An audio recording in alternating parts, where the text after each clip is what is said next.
Hello everyone, our today's topic is Operation Research. In this video, we will discuss about what is Operation Research, what is the methodology used in this research, and what are the different models used in Operation Research. So let's start with the definition. But before we'll start the definition, I will tell you how Operation Research was discovered or came into existence.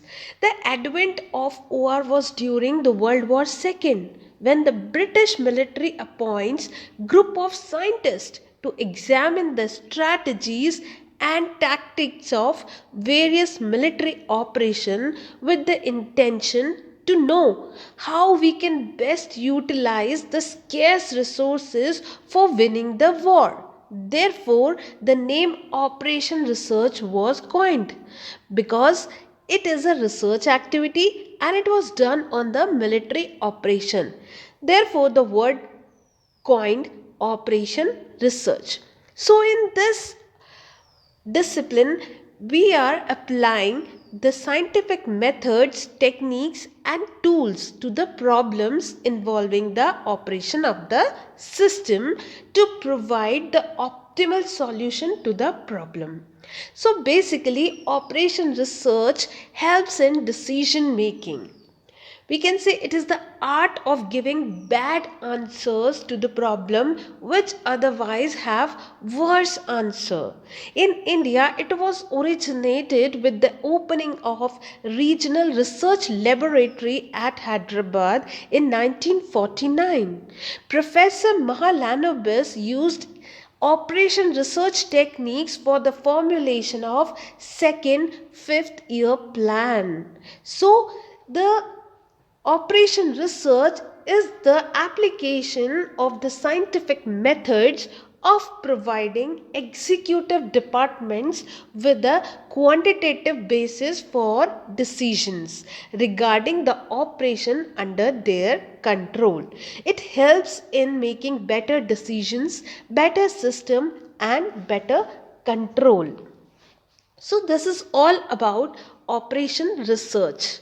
I hope it is clear to everyone that in operation research, we will use the scientific methods, tools, and techniques to find out the optimal solution to the problem, and it is basically used by the executives.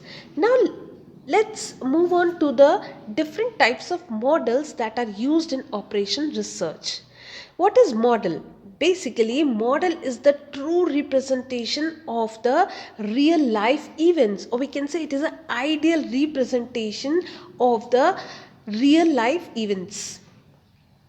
So, the main characteristic of the model, or we can say the ideal model, should have flexibility, less number of variables, and it should take less time in construction of any model.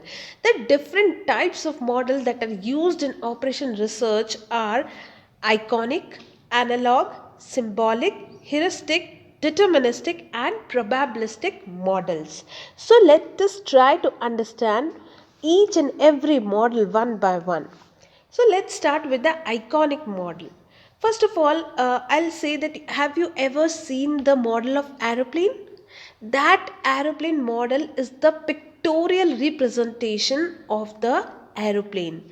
We always used to make globe, that is also a pictorial representation. So what is iconic model? When we are trying to solve any problem with the help of the pictorial representation, then it is known as iconic model. Examples like aeroplane, engines, globe, these are the basic models we use in our daily life. So, the iconic model is very specific, concrete, and easy to understand and to construct. Second type of model is analog or schematic model. In this type of model, we basically use one set of properties to represent another set of property. For example, in graph, in charts, what we used to do? We used to forecast the demand, supply on the basis of the charts and graph. So whenever we are using the graphs, charts to determine the optimal solution of the problem, then we will say that we are using schematic model or analog model. Next is symbolic model. Basically it is also known as mathematical model because it will use the letters, numbers and symbols to represent the variables and their relationship, like linear equations. For example, 2x square plus 3y square is greater than equal to 50. Then this is known as linear equation, and here we are using the symbols of plus, minus, greater than, equal to. So this is a symbolic model. This is the most complicated model, but it is commonly used in OR. Next is heuristic model. Heuristic model is that model in which problems are solved on the basis of the past experience. Means executives will solve the problem, will make the decision on the basis of their past experiences. Next one is deterministic model. In deterministic model, all parameters are fixed in advance. So it is known as deterministic model. And the last one is probabilistic model. In this model, we cannot predict anything with the certainty. Means the values are not known with the, confirmed values are not known. So we can say the values cannot be predicted with the certainty. So it is known as probabilistic model. So these are the important 6 types of model. In OR, sometimes the combination models are also used, like analog and mathematical model. So that are known as combination model. So these are the important 6 types of model that are used in OR. Now let's move to the next slide, that is what are the different advantage and disadvantage of using model. The first advantage is it helps in defining or describing the problem very concretely, concisely. It is a systematic and a logical approach. The scope and the limitation of the problems can be understood. According to that, we will make the model. We'll use high power mathematical tools in designing the model, and it also helps in determining the avenues to new research and improvement. But there are certain disadvantages also. The disadvantage is it only attempts in understanding the problem, not in solving or giving the 100% solution to the problem. And another disadvantage is it can be verified only by carrying the experiment. You cannot determine the value without doing any experiment. So you have to carry out the experiment to verify the solution of the problem. So these are the advantage and disadvantage. Now we will study the methodology of the operation research. We all know that the formation of the model is the one phase of the OR, but the entire problem has to be divided into different phases. The first and the foremost step is the definition and identification of the problem. In this first stage, all the data should be formulated in an appropriate form. The objectives and the constraints should be clearly defined and well stated. Now, after defining the problem, you have to construct the mathematical model using controllable and uncontrollable variables, constraints, and objective function. Make you understand all these 3 terms with the help of an example. If we are manufacturing table and we want the profit of 40 rupees per table, and we have the restriction of 72 hours, then in this case, what is constant? Constant is that we have only 72 hours. What is the objective function? हमारा objective क्या है? We have to make the profit of rupees 40 per table. And what is controllable factor? Controllable variable is how many tables we can prepare, and what is uncontrollable? That is, we have the limited time. We cannot control the time and the other factors. So the controllable and uncontrollable variables, constants and objective functions should be well defined in a mathematical model. After that, you have to derive the solution. Means in this phase, you have to deal with the calculation for solving the model. That is finding the values of the variables which will optimize the objective function. And this is done in step by step. After that, you have to update the model by checking the validity of model. A model is valid if the performance of the system can be predicted with the reliability. So a model may require updating to take account of the future constants of the problem. Next is you have to establish the control over the solution, or we can say you have to test the model and the solution.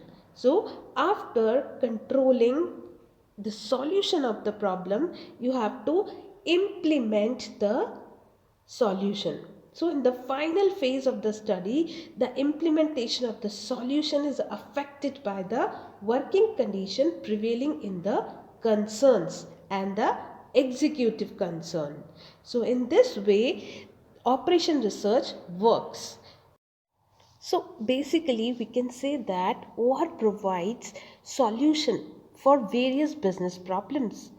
It acts as a tool for the scientific analysis by giving the cause and effect relationship. So it helps in better control, it helps in planning, it helps in decision making, it helps the management in finding out what to buy, when to buy, and how much to buy. So basically, OR enables in selecting the best strategy and optimum utilization of the resources. In this way, we can prepare our organization for the future, as it is also promoting organized thinking. Now let's study different characteristics and scope of OR. It is an interdisciplinary approach because it is used in each and every industry, whether it is bank, transport, insurance, agriculture, mining, medical, military. So it is used in each and every industry. In this OR, we will use the models to solve the complex problems for the decision making. It is a system approach. It helps in giving the optimal or the best solution by using the scarce resources. So we have to optimal utilize the resources that are available. It is a scientific approach, and it also increases the creative ability of the decision maker. With the help of OR, new problems can be discovered and new solutions can be discovered. Now let's talk about the scope of OR or its application. As I told you, it is used in banks, industries, transport, insurance, agriculture, mining, military, medical services, insurance. Basically, it has the universal utility. It is used in each and every department, whether it is finance, budgeting, investment, marketing, purchasing, production management, personal management, research, and development. So, it is having the universal utility. Now, we will talk about the limitation of OR. Practical application is very difficult because here you have to quantify each and everything, because it is a scientific method in which mathematical models or techniques are used. So everything should be quantified, and it is not possible to quantify each and everything. So the practical application is little bit difficult. It is a mathematical model, so it is very complex and very difficult to calculate the bigger and the complex problems. It is very expensive as it need the superior personals and very expensive softwares. It is a very complex method. It does not consider the human factor. It is only providing the quality of solution. Means whatever solution you are getting without OR, then OR will improve the quality of the solution that you have Okay, so OR will help you in increasing the quality of the solution. And the last one is there's always an internal resistance whenever you are using the operation research techniques because it is very difficult and complex.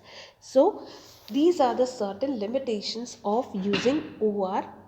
I hope now it is clear to everyone certain basics of OR, that is what is OR, what is the methodology or phases of the OR, and what are the different models that we used in OR. Thank you so much. If you have any difficulty and if you want to discuss any point, then you are free to write down in the comment box. If you liked this video, then share it in your peer group. Subscribe the channel if you are new to this channel. Thank you so much.